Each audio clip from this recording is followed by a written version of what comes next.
আচ্ছা, আমি তাহলে ক্লাসটা শুরু করছি। মোটামুটি আমি আশা রাখছি যে যারা ক্লাসে জয়েন করার রেগুলার তারা জয়েন করে গেছে। দেখো, আমরা এর আগে পড়ে নিয়েছি চার্বাক, বৌদ্ধ, জৈন, ন্যায়, বৈশেষিক, সাংখ্য, যোগ। হুম। তো আজকে আমরা পড়বো মীমাংসা দর্শন, যেটা অত্যন্ত গুরুত্বপূর্ণ। মীমাংসা দর্শনে যেগুলো পড়তে হয় তার মধ্যে অতিরিক্ত প্রমাণ হিসাবে যে অর্থাপত্তি অনুপলব্ধির আলোচনা সেটা, এবং মীমাংসা দর্শনে অপূর্বের ধারণা পড়তে হয়। মীমাংসা দর্শনে পড়তে হয় ধর্মের ডেফিনিশন। মীমাংসা দর্শনে পড়তে হয় যে বিধি কি। মীমাংসা দর্শনে পড়তে হয় নিষেধ কি। এই মীমাংসা দর্শনে পড়তে হয় পুরাকল্প কি, পুরাকৃতি কি, এই যে বিষয়গুলো, আহ নিয়ম কি, এই বিষয়গুলো কিন্তু মীমাংসা দর্শনে অতিরিক্ত হিসেবে পড়তে হয়। এবার মীমাংসা দর্শনে প্রামাণ্যবাদ সম্পর্কে আমাদের পড়তে হয়। হ্যাঁ, তো যেই বিষয়গুলো অত্যন্ত গুরুত্বপূর্ণ, সেই বিষয়গুলোকে আমি সহজভাবে বলার চেষ্টা করব, বোঝানোর চেষ্টা করব। তোমরা একটু মন দিয়ে বিষয়গুলোকে শুনবে, এবং স্লাইডটা নোটস আপনারা তোমরা সকলে দেখতে পাচ্ছ। যদি কারোর সাউন্ডের একটু অসুবিধা হয় আমাকে জানিও, এবং নোটগুলো অত্যন্ত গুরুত্বপূর্ণ, পড়ার চেষ্টা করবে। আশা করি তোমরা সকলে বুঝতে পারবে। প্রথমতই বলি যে এই যে মীমাংসা দর্শনের কথা বলছি, মীমাংসা দর্শনে এই মীমাংসা শব্দটার অর্থ তোমাদের জানতে হবে। মীমাংসা দর্শনে মীমাংসা শব্দের অর্থ হচ্ছে বিচার, অনুসন্ধান, বিশ্লেষণ, গভীর আলোচনা। এটা হচ্ছে মীমাংসা শব্দের অর্থ হলো। এবার এই ভারতীয় দর্শনে যে আস্তিক এবং নাস্তিক, এই যে দুটো দর্শন সম্প্রদায়, হ্যাঁ, আস্তিক নাস্তিক এই দুভাগে যে ভাগ করেছি, সেই ভাগের মধ্যে এই মীমাংসা দর্শন হচ্ছে ভারতীয় দর্শন সম্প্রদায়ের মধ্যে তারা আস্তিক। হ্যাঁ, ষড়দর্শনের অন্তর্গত। কারা? না, এই মীমাংসা দার্শনিকরা হচ্ছে আস্তিক ষড়দর্শনের অন্তর্গত। এবং এই মীমাংসা দর্শনের প্রতিষ্ঠাতা হচ্ছে ঋষি জৈমিনী, এবং তার যে মূল গ্রন্থ, মেন গ্রন্থ, যে বইটা থেকে আমরা মীমাংসা দর্শন সম্পর্কে জানতে পারি, সেটা হচ্ছে জৈমিনীর লেখা মীমাংসা সূত্র। এবং এই মীমাংসা দর্শনে বেদের, হ্যাঁ, কর্মকাণ্ড বা যজ্ঞকাণ্ডকে ব্যাখ্যা করা হয়। মীমাংসা দর্শনে বেদের কর্মকাণ্ডকে বা যজ্ঞকাণ্ডকে ব্যাখ্যা করা হয়ে থাকে, এটা তোমরা মাথায় রাখবে। এবার এই বিষয়টা আমরা আগেও আলোচনা করেছি, আগেও বলেছি যে মীমাংসা দর্শনে আহ কর্মকাণ্ড নিয়ে আলোচনা করা হয়, বেদান্ত দর্শনে জ্ঞান কাণ্ড নিয়ে আলোচনা করা হয়। হ্যাঁ, এইগুলো আমরা আগে বলেছি। তাহলে আমরা দেখছি যে মীমাংসা শব্দের অর্থ হচ্ছে বিচার, অনুসন্ধান, বিশ্লেষণ, হ্যাঁ, গভীর আলোচনা, এটা। এবার মীমাংসা শব্দের অর্থ আমি কিন্তু এই নোটের মধ্যে আমি উল্লেখ করিনি, কিন্তু আমি যে প্রশ্নপত্র তৈরি করেছি বা অনলাইনে নোট দিয়েছি সেগুলোর মধ্যে এগুলো পাবে। এবার এই মীমাংসা দর্শন হচ্ছে আস্তিক ষড়দর্শনের অন্তর্গত। মীমাংসা দর্শনের প্রতিষ্ঠাতা হলো জৈমিনী, এবং তিনি মীমাংসা দর্শনের যে বা মূল গ্রন্থ রচনা করেছেন, তিনি হচ্ছে মীমাংসা সূত্র রচনা করেছেন। এবং এই মীমাংসা দর্শনে মূলত বেদের কর্মকাণ্ড বা যজ্ঞকাণ্ডকে ব্যাখ্যা করে। এই মীমাংসা দর্শন কি করে? তাহলে বেদের কর্মকাণ্ড বা যজ্ঞকাণ্ডকে হচ্ছে তারা ব্যাখ্যা করে। এবার এই যে মীমাংসা দর্শন, এই মীমাংসা দর্শন এই বেদের কর্মকাণ্ড বা যজ্ঞকাণ্ডকে ব্যাখ্যা করে বলে মীমাংসা দর্শনকে কিন্তু পূর্ব মীমাংসা বা কর্ম মীমাংসা বলা হয়। তাহলে কেন মীমাংসা দর্শনকে পূর্ব মীমাংসা, কর্ম মীমাংসা বলছে? দেখো, পূর্ব মীমাংসা আর উত্তর মীমাংসা, পূর্ব মীমাংসার মধ্যে পড়ছে মীমাংসা দর্শন, এবং উত্তর মীমাংসার মধ্যে পড়ছে কি? বেদান্ত দর্শন। ক্লিয়ার? পূর্ব মীমাংসার মধ্যে পড়ছে কে? না, মীমাংসা দর্শন, এবং উত্তর মীমাংসার মধ্যে পড়ছে বেদান্ত দর্শন। এবার এই যে মীমাংসা দর্শনে কর্ম বাদী বলা হচ্ছে, এদের কেন কর্মবাদী বলা হচ্ছে? না, এরা হচ্ছে বৈদিক যে যাগযজ্ঞ বা বেদে যে সমস্ত কর্ম করার কথা বলা হচ্ছে সেইগুলোর উপরে এরা অধিক গুরুত্ব আরোপ করছে, সেটা হচ্ছে এর মেন কারণ। এবার এই যে মীমাংসা দর্শন, সেই মীমাংসা দর্শনে আমরা দেখছি যে এই মীমাংসা দর্শন হচ্ছে যে উত্তর মীমাংসা সেই উত্তর মীমাংসাতে কি নিয়ে আলোচনা করা হচ্ছে না, জ্ঞান নিয়ে। আর যেটা পূর্ব মীমাংসা বলছি সেটা আলোচনা করছে কর্ম নিয়ে, হ্যাঁ, যাগযজ্ঞ নিয়ে। তো এই কারণে মীমাংসা দর্শনের দুটো পার্ট, একটা জ্ঞান কাণ্ড, একটা কর্মকাণ্ড। কর্মকাণ্ডটা নিয়ে তাহলে ডিল করছে মীমাংসা দর্শন, আর জ্ঞান কাণ্ডটা নিয়ে ডিল করছে উত্তর মীমাংসা বা বেদান্ত দর্শন। এইগুলো অলরেডি আগে বলা হয়েছে, আগে থেকে তোমরা জানো। এবার এই মীমাংসা দর্শনের কিছু উদ্দেশ্য আছে। মীমাংসা দর্শন এমনি এমনি কিন্তু হয়নি, মীমাংসা দর্শন কিছু উদ্দেশ্য রয়েছে। কি উদ্দেশ্য রয়েছে? দেখো, মীমাংসা দর্শনের উদ্দেশ্য হচ্ছে ধর্ম কি, হ্যাঁ, তার প্রকৃত স্বরূপ নির্ণয় করা হচ্ছে মীমাংসা দর্শনের কাজ। মীমাংসা দর্শনের কাজ হচ্ছে, উদ্দেশ্য হচ্ছে বৈদিক কর্মের যথার্থ ব্যাখ্যা করা। বৈদিক কর্মের যথার্থ ব্যাখ্যা করা মানে মানে বেদে যে সমস্ত কর্ম করার কথা বলা হয়েছে সেই সমস্ত কর্মের যথার্থ ব্যাখ্যা করা হচ্ছে কার কাজ, না মীমাংসা দর্শনের মেন কাজ। এবং মানুষকে বৈদিক কর্তব্য কর্মে প্রবৃত্ত করা, অর্থাৎ বেদে যে সমস্ত কর্ম করার কথা বলা হয়েছে, মানুষকে সেই কর্মে প্রবৃত্ত করাই হচ্ছে মীমাংসা দর্শনের মূল উদ্দেশ্য। তাহলে আমি এতক্ষণ ধরে কি বললাম, না মীমাংসা শব্দের অর্থ বললাম, মীমাংসা যে আস্তিক দর্শনের মধ্যে পড়ে সেটা বললাম, মীমাংসা দর্শনের প্রতিষ্ঠাতা বললাম, তার লেখা মানে যে সূত্র সেটা বললাম। মীমাংসা দর্শনে কর্মকাণ্ডবাদী তাদের বলা হচ্ছে, তাদেরকে জ্ঞান কাণ্ডবাদী কর্মকাণ্ডবাদী বলা হচ্ছে, তাদেরকে পূর্ব মীমাংসা বলা হচ্ছে, তাদের মতটা বেদান্তদের থেকে আলাদা সেটা বলা হচ্ছে। এবার মীমাংসা দর্শন উদ্দেশ্য আমি কি বলছি, যে তাদের প্রকৃত উদ্দেশ্য হচ্ছে ধর্মের স্বরূপ নির্ণয় করা, বেদের যে কর্মের কথা বলা হচ্ছে তার যথার্থ ব্যাখ্যা করা, এবং মানুষের যে বৈদিক কর্তব্য, হ্যাঁ, সেইগুলোকে সেই সেই কর্তব্যগুলোকে করতে প্রবৃত্ত করা হচ্ছে মীমাংসা দর্শনের মেন উদ্দেশ্য। এবার এই মীমাংসার প্রধান বৈশিষ্ট্যটা কি, মীমাংসা দর্শনের প্রধান বৈশিষ্ট্যটা কি? এই মীমাংসা দর্শনের প্রধান বৈশিষ্ট্য হচ্ছে এই দর্শন হচ্ছে কর্মপ্রধান দর্শন। মীমাংসা দর্শন কি? কর্মপ্রধান দর্শন। জ্ঞান প্রধান হচ্ছে বেদান্ত, এরা হচ্ছে কর্মপ্রধান দর্শন। এবং এই মীমাংসা দর্শন বেদকে অপরিসীয় বলে স্বীকার করে, অর্থাৎ বেদ কোনো পুরুষের দ্বারা রচনা নয় বলে স্বীকার করে। হ্যাঁ, এবার এরা এরা এই যে মীমাংসা দর্শন, এখানে বেদকে নিত্য, বেদকে শত প্রামাণ্য বলে স্বীকার করে, এবং বলা হয় না যে ধর্ম, সেই ধর্মের একমাত্র প্রমাণ কিন্তু বেদ। হ্যাঁ, বেদকে ধর্মের একমাত্র প্রমাণ বলে স্বীকার করা হয়। এবং কর্মফলকে ব্যাখ্যা করার জন্য মীমাংসা তত্ত্বে বা মীমাংসা দর্শনে অপূর্বকে স্বীকার করা হয়। তাছাড়া মীমাংসা দর্শনে কিন্তু অপূর্বকে স্বীকার করা হলেও কর্মফলকে ব্যাখ্যা করতে গিয়ে বা বোঝাতে গিয়ে তারা দাবি করেন যে ঈশ্বরকে স্বীকার করাটা কিন্তু অপরিহার্য নয়। এইগুলো আমি যেগুলো বললাম জাস্ট মীমাংসা দর্শনের পরিচয় সম্পর্কে বললাম। ক্লিয়ার? মীমাংসা দর্শনের উদ্দেশ্য বললাম, মীমাংসা দর্শনের বৈশিষ্ট্য বললাম। তাহলে মীমাংসা দর্শনের বৈশিষ্ট্য হচ্ছে এরা কর্মপ্রধান দর্শন, এরা বেদকে অপরিসীয় বলে, বেদকে নিত্য বলে, বেদের জ্ঞানকে শতপ্রামাণ্য বলে, এবং এরা বলে যে ধর্মই হচ্ছে একমাত্র কি বলা যায় প্রমাণ বেদের। হ্যাঁ, আর কি বলে না, এরা হচ্ছে কর্মফলের ব্যাখ্যা দিতে গিয়ে অপূর্বের কথা বলে। হ্যাঁ, আর এরা বলেন যে কর্মফলকে ব্যাখ্যা করতে গিয়ে বা বোঝাতে গিয়ে ঈশ্বরকে স্বীকার করার প্রয়োজন নেই। তো এইগুলো হচ্ছে তাদের বৈশিষ্ট্য। এবার মীমাংসা দর্শনের না সম্প্রদায়, দেখো মীমাংসা দর্শনকে প্রাচীন মীমাংসক আবার নবীন মীমাংসক এরকম করে কিন্তু প্রকৃতপক্ষে ভাগটা হয় না। যেরকম নব্য ন্যায় প্রাচীন ন্যায় যেরকম ভাগ হয়, মীমাংসা দর্শন ওরকম হয় না। কিন্তু কিছু কিছু বইতে প্রাচীন মীমাংসা বা নব্য মীমাংসা বলে উল্লেখ করেছে। যাই হোক, তবু আমি জানার জন্য বলি, এই যে মীমাংসা দর্শনের প্রতিষ্ঠাতা জৈমিনী, তাকে প্রাচীন মীমাংসক বলা হয়, এবং নবীন মীমাংসক হিসেবে ভাট্টক এবং প্রভাকরকে উল্লেখ করা হয়। জাস্ট এই লাইনটা মনে রাখবো, অন্য কোনো কিছু এখানে আর মনে রাখার দরকার নেই তোমাদের। এইবার আরেকটা যেটা বিষয়, যে প্রকৃত মীমাংসা দর্শনের সম্প্রদায় বা তার ভাগ, সেটা বলতে গেলে বলতে হয় যে মীমাংসা দর্শনের প্রধান দুটি সম্প্রদায়।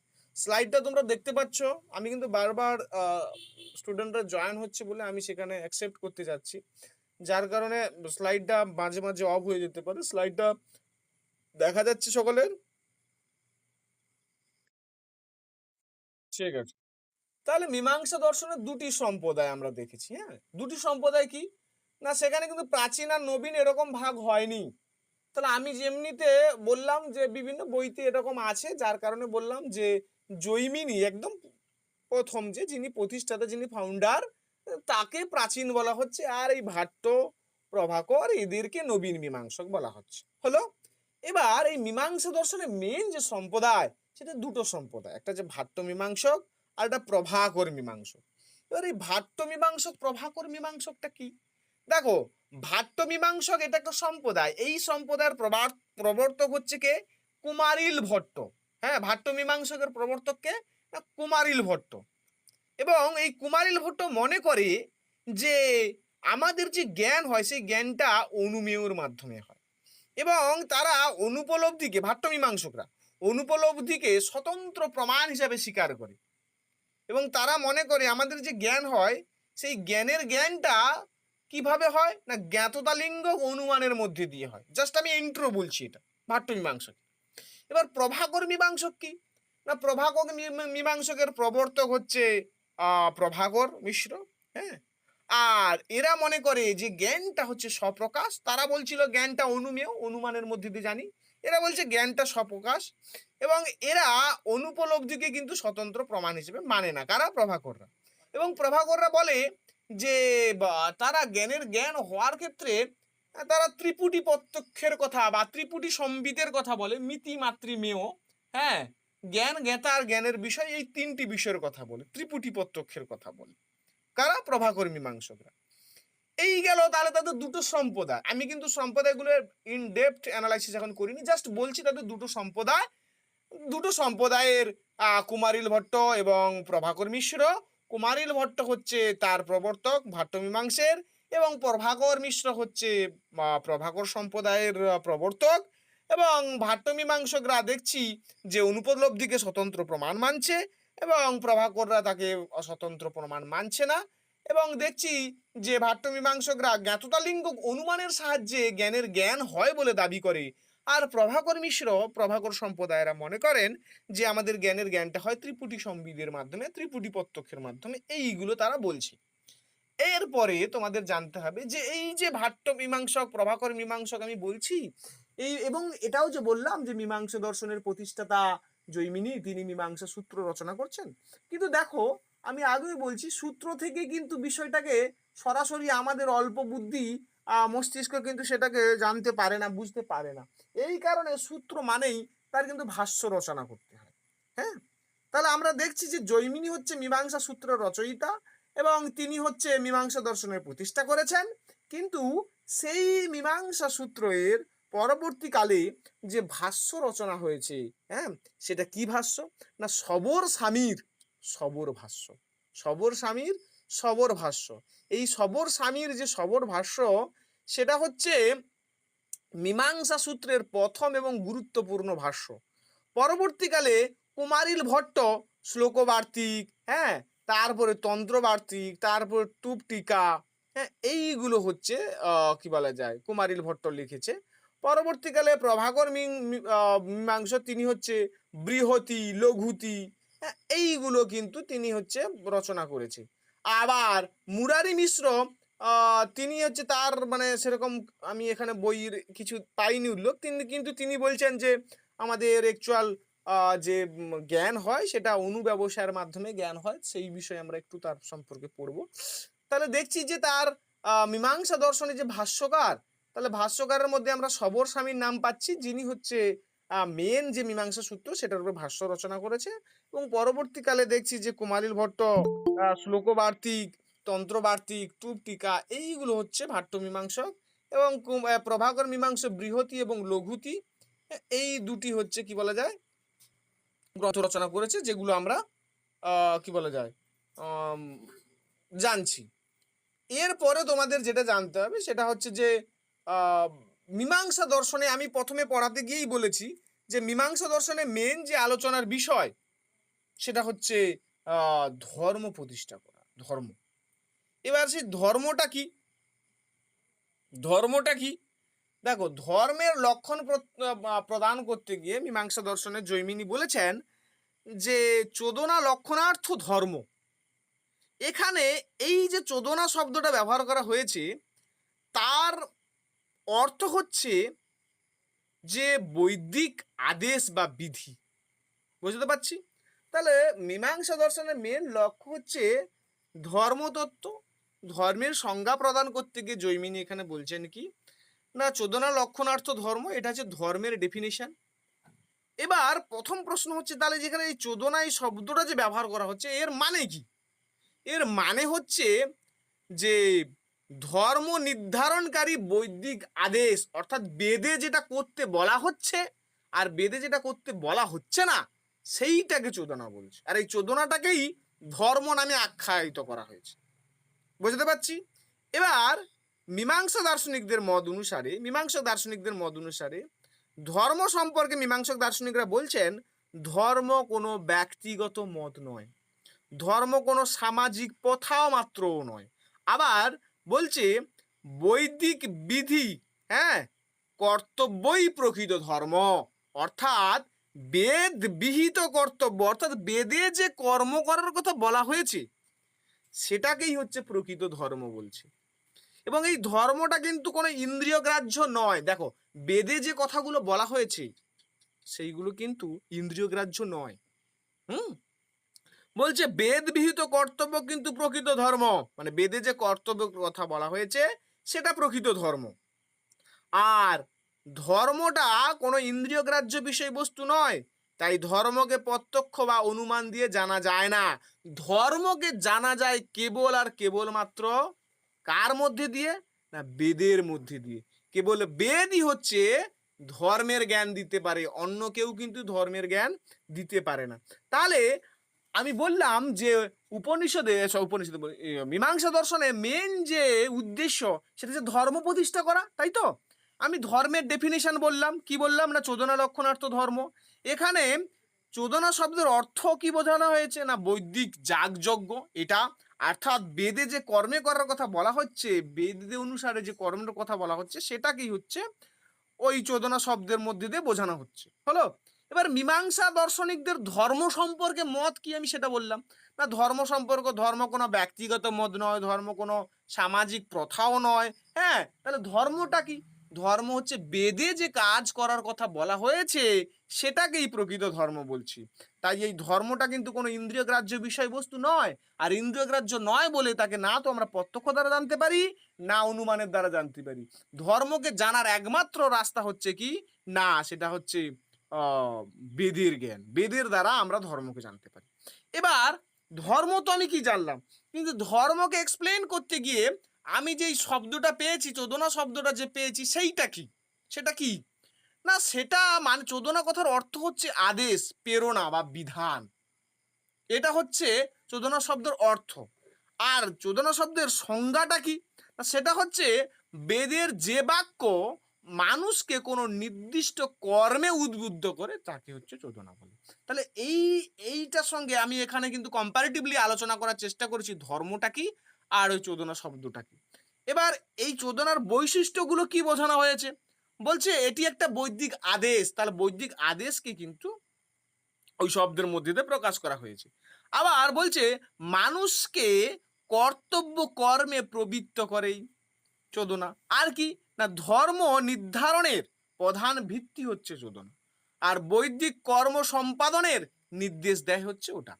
এবার এই ধর্মের সঙ্গে চোদনার সম্পর্কটা কি, বলছে চোদনা ছাড়া ধর্ম জানা যায় না, আর ধর্ম চোদনার মাধ্যমেই প্রকাশিত হয়। এই কারণে এই দুটোর মধ্যে সম্পর্কটা হচ্ছে অবিচ্ছেদ্য সম্পর্ক, একটা আর একটাকে ছাড়া থাকতে পারে না।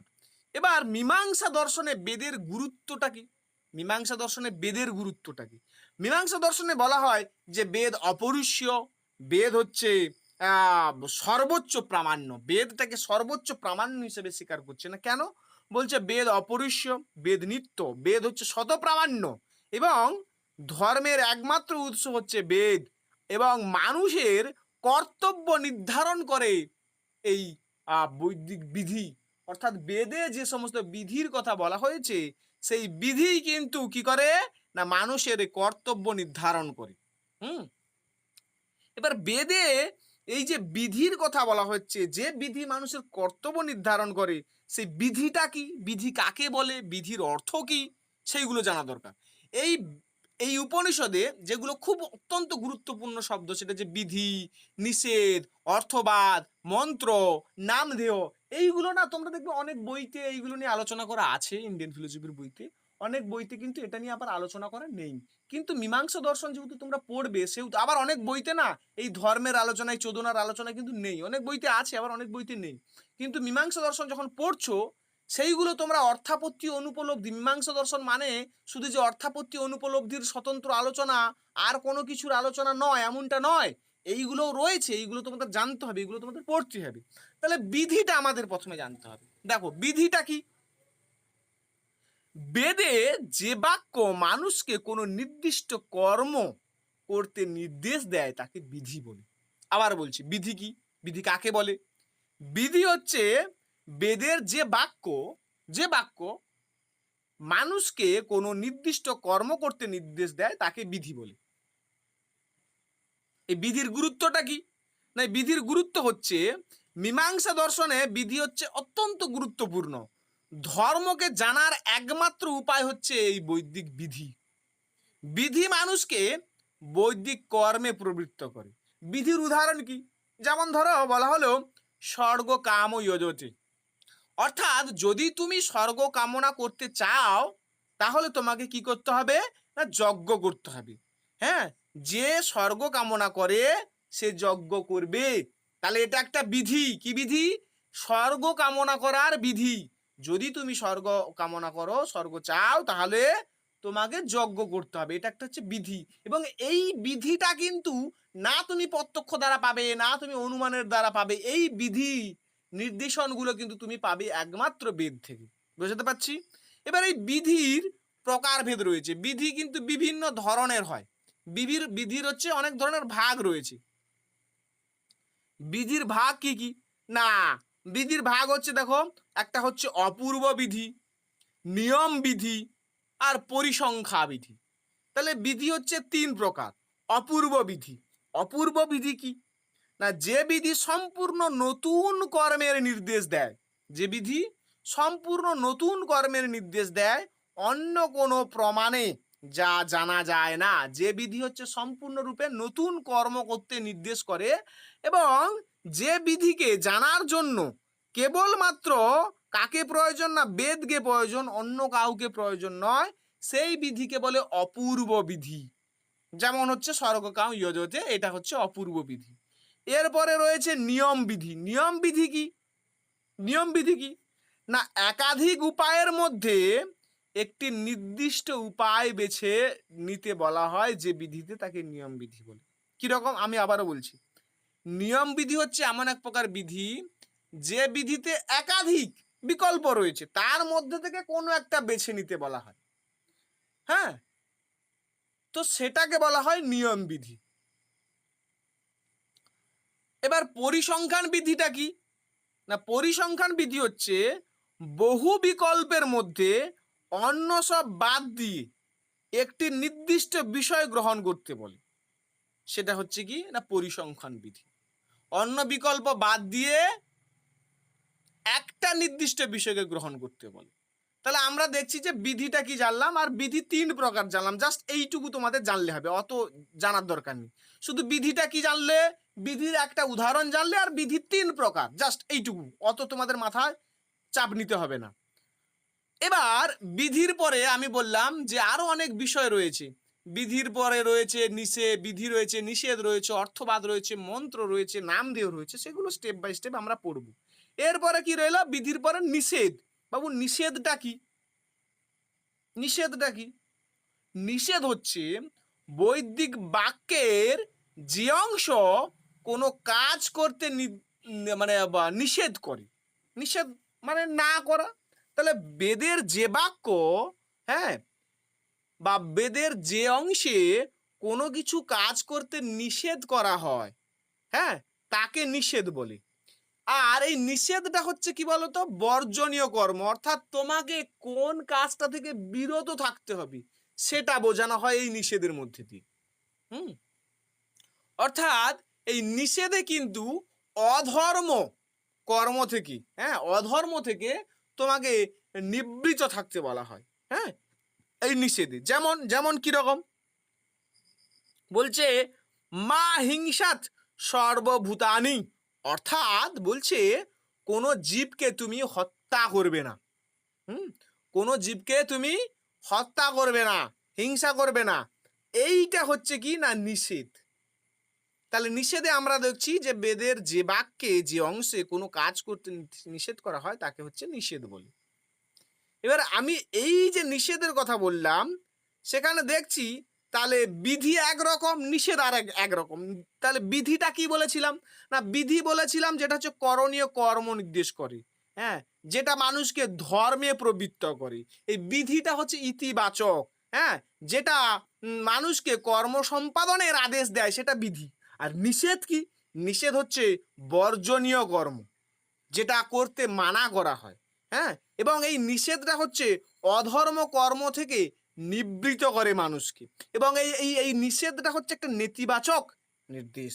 এবং এই নিষেধ কি না, নিষেধ মানুষকে কর্ম পরিত্যাগ করতে আদেশ দেয়। তাহলে বিধি নিষেধের পার্থক্যটা আমি বলে দিলাম একসঙ্গে, তাহলে তোমাদের বুঝতে সুবিধা হবে। এইভাবে সাইড বাই সাইড পড়লে আমার মনে হয় সুবিধা হবে। এই কারণে আমি কিন্তু আজকের পড়ানোতে সেই টেক্সট না উল্লেখ করে আমি কিন্তু এরকম স্লাইডটা উল্লেখ করেছি, কম্পারেটিভ চার্টটা, যাতে তোমাদের বুঝতে আরো সুবিধা হয়।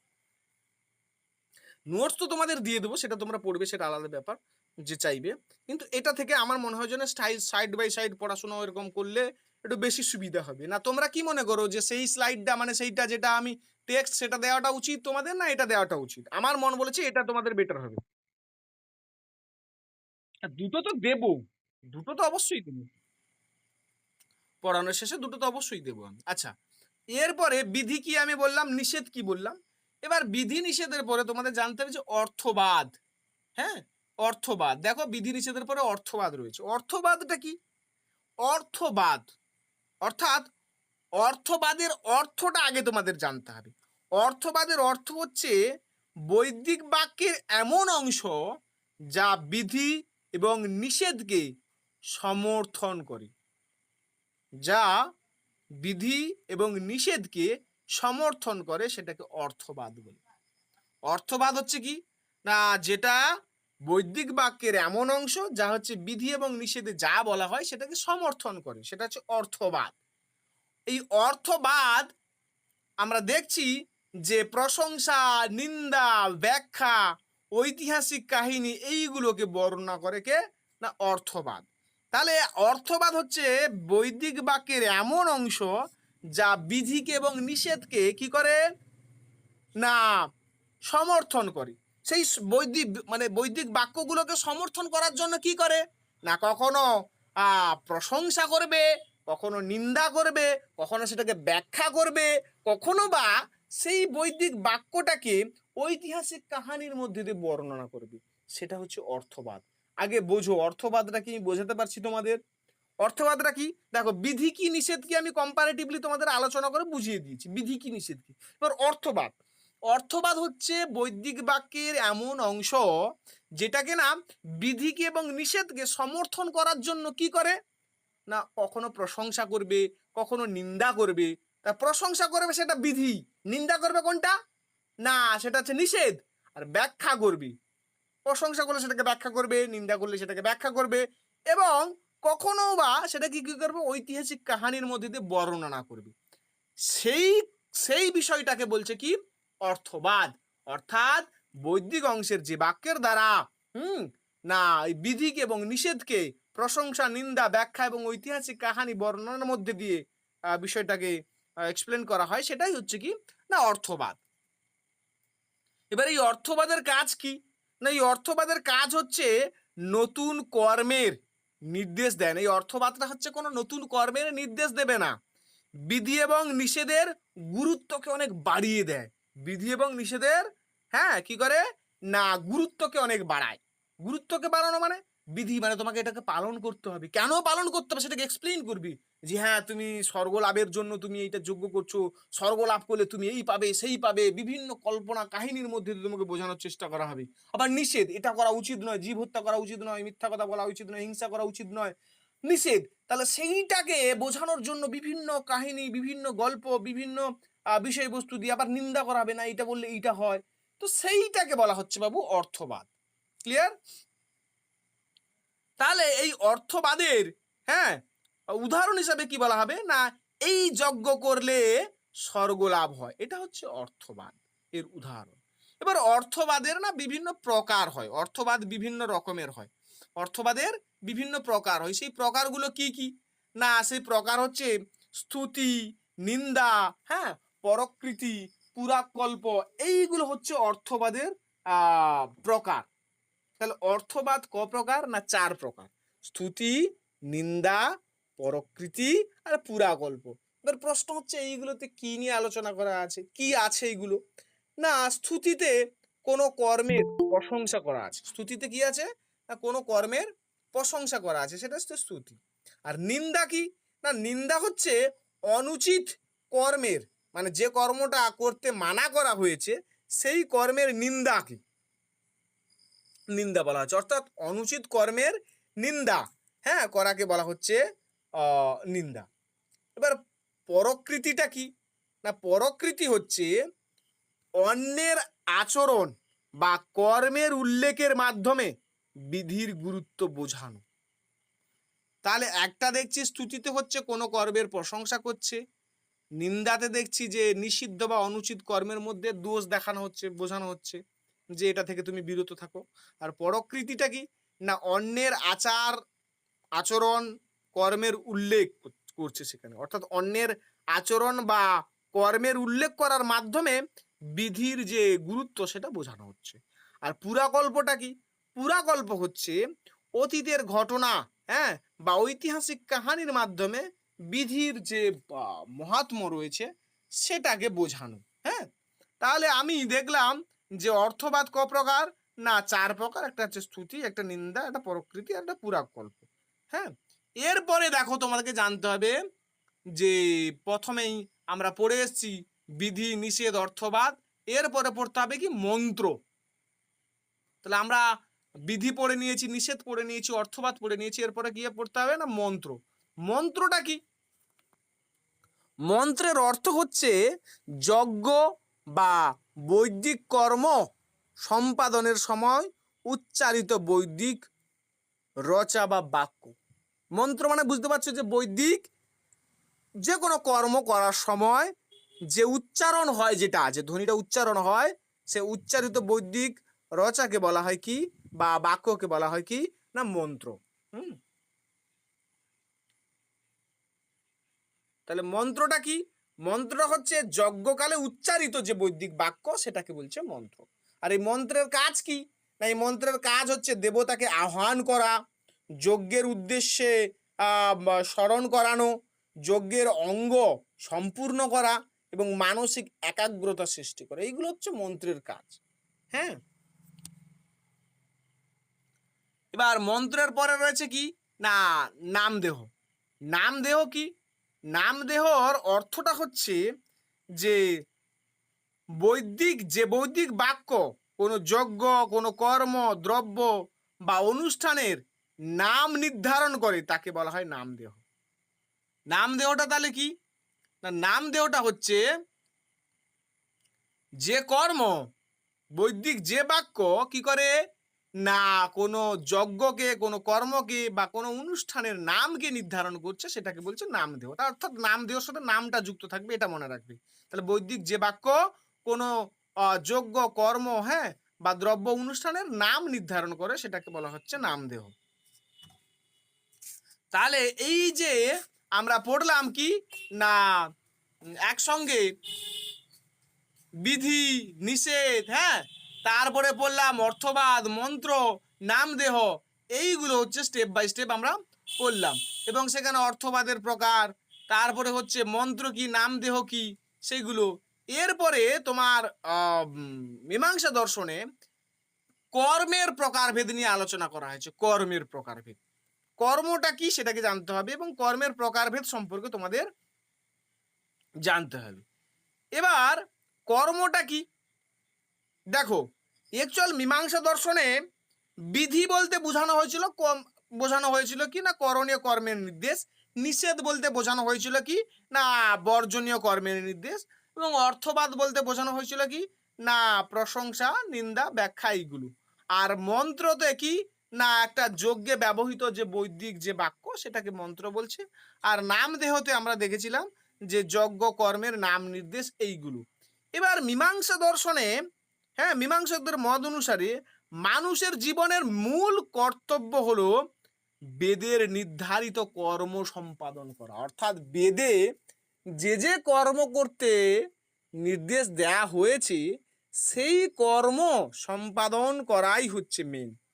অর্থাৎ মীমাংসা দার্শনিকদের মত অনুসারে কর্মই হচ্ছে ধর্ম, কর্মকে কিন্তু ধর্ম বলা হয়েছে, এবং বলা হচ্ছে ধর্ম ইহলোক এবং পরলোকের কল্যাণের মেন উপায়। তাই মীমাংসা দর্শনে কর্মপ্রধান দর্শন বলা হয়। এবার মীমাংসা দর্শনে এই যে কর্মের কথা বলা হচ্ছে, কর্ম সম্পর্কে তাদের মূল মতটা কি না বলছে কোনো কর্মই কিন্তু নিষ্ফল নয়, প্রত্যেক কর্ম কোনো না কোনো ফল প্রদান করে।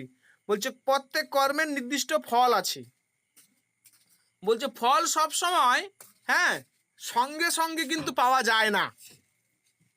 বলছে এই বিলম্বিত ফল ব্যাখ্যার জন্য, মানে ধরো তুমি কর্ম করলে এখন ফল পেলে হচ্ছে 22 বছর পর, 10 বছর পর, 15 বছর পর, আবার কেউ কর্ম করলে এখনই ইনস্ট্যান্ট ফল পেল। বলছে এই যে কর্মফলের এই বিষয়টা, অর্থাৎ এই যে বিলম্বিত ফল, দেরি করে ফল বা সঙ্গে সঙ্গে ফল পাওয়া, এইগুলো ব্যাখ্যা করতে মীমাংসক দার্শনিকরা স্বীকার করেছে যে তত্ত্বকে, সে তত্ত্বকে বলা হয় অপূর্ববাদ। মীমাংসা দর্শনে তাহলে কর্মপ্রধান দর্শন। মীমাংসা দর্শনে কর্মকে কিন্তু মীমাংসা মত অনুসারে 5 প্রকার কর্মের কথা বলা হয়। ক প্রকার কর্মের? 5 প্রকার কর্মের কথা। এইগুলো কিন্তু নেট এক্সামের প্রচুর বার পরীক্ষায় প্রশ্ন পড়ছে। তাহলে মীমাংসা দার্শনিকদের মত অনুসারে কর্ম কয় প্রকার না 5 প্রকার। কি কি? এক হচ্ছে নিত্যকর্ম। নিত্যকর্মটা কি বোঝে নাও একটু। বলছে প্রতিদিন যেটা অবশ্য পালনীয় যে কর্ম, প্রত্যেক দিন যে কর্মটা অবশ্য পালনীয় কর্ম, সেটাকে নিত্যকর্ম বলে। হ্যাঁ, এবার এই নিত্যকর্মটা যদি না পালন করো তাহলে কি হবে না পাপ হবে। এবং এই নিত্যকর্ম করলে, হ্যাঁ, বিশেষ ফল নেই, কিন্তু পাপকে এড়ানো যায়। বুঝতে পারছি? তাহলে নিত্যকর্ম হচ্ছে এমন কর্ম যে কর্মটা তোমাকে অবশ্যই পালন করতে হবে। এ কর্ম হচ্ছে না করলে কি হয় পাপ হয়, কিন্তু এই কর্মটা আবার করলেও, হ্যাঁ, বিশেষ কোনো ফল হয় না, কিন্তু পাপটাকে এড়ানো যায়। এবার এই নিত্যকর্মের উদাহরণ কি, অর্থাৎ কোন কর্মটাকে নিত্যকর্ম বলা হচ্ছে? যেমন ধরো সন্ধ্যা বন্দনা, প্রত্যেক দিন সন্ধ্যা দেওয়া, এটা নিত্যকর্ম। ও অগ্নিহোত্র, আবার গায়ত্রী মন্ত্র জপ করা, বলছে এইগুলো নিত্যকর্ম, তোমাকে প্রত্যেকদিন করতে হবে। করলে কি হয় না পাপ কম হয়, পাপকে এড়ানো যায়। আবার না করলেও পাপ হয়, কেউ যদি সন্ধ্যা বন্দনা না দেয় তাহলে পাপ হয়। এইগুলো বেদে বলা হয়েছে। তাহলে এটা হচ্ছে কি নিত্যকর্ম। নিত্যকর্মের পরে রয়েছে দেখো নৈমিত্তিক কর্ম। এখান থেকে ধরো কোনো প্রশ্ন তুলে দিল যে সন্ধ্যা বন্দনা এটা কোন কর্মের উদাহরণ, অগ্নিহোত্র এটা কোন কর্মের হচ্ছে উদাহরণ, এরকম প্রশ্ন দিতে পারে। যার কারণে আমি কিন্তু এগুলো নিয়ে আলোচনা করেছি। অনেক বইতে এগুলো আছে, আবার অনেক বইতে এগুলো দেওয়া নেই। নৈমিত্তিক কর্ম, নৈমিত্তিক কর্মটা কি মীমাংসক মত অনুসারে? বলছে বিশেষ উপলক্ষ, মানে উপলক্ষ পূরণ করার জন্য এক সম্পাদনীয় যে কর্ম, হ্যাঁ, আর সেটাকে নৈমিত্তিক কর্ম বলছে। এই কর্ম যদি না করো তাহলে কিন্তু দোষ হবে, এবং করলে কি হবে না ধর্ম সাধন হবে, পুণ্য লাভ হবে নৈমিত্তিক কর্ম করলে। যেমন কিরকম বলছে সূর্যগ্রহণের যজ্ঞ, চন্দ্রগ্রহণের যজ্ঞ, শ্রাদ্ধ অনুষ্ঠানের কর্ম, এইগুলো হচ্ছে নৈমিত্তিক কর্ম। হ্যাঁ, শ্রাদ্ধ অনুষ্ঠানের কর্ম, চন্দ্রগ্রহণের যজ্ঞ, সূর্যগ্রহণের যজ্ঞ, এইগুলো কি কর্ম না সব নৈমিত্তিক কর্ম। এবার কাম্য কর্ম, কাম্য কর্মটা কি না নির্দিষ্ট ফল লাভের উদ্দেশ্যে তুমি যখন কোনো কর্ম করো তাকে বলা হয় কাম্য কর্ম। অর্থাৎ তুমি কোনো কামনা রেখে যখন কোনো কর্ম করো সেটাকে বলা হয় কি না ফলের আশা রেখে তো তুমি কর্মটা করছো, সেটাকে কাম্য কর্ম বলছি। এবার যেমন বলছে পুত্রষ্টি যজ্ঞ, যেমন পুত্র লাভের জন্য তুমি কোনো যজ্ঞ করছো, সেটা হচ্ছে কাম্য কর্ম।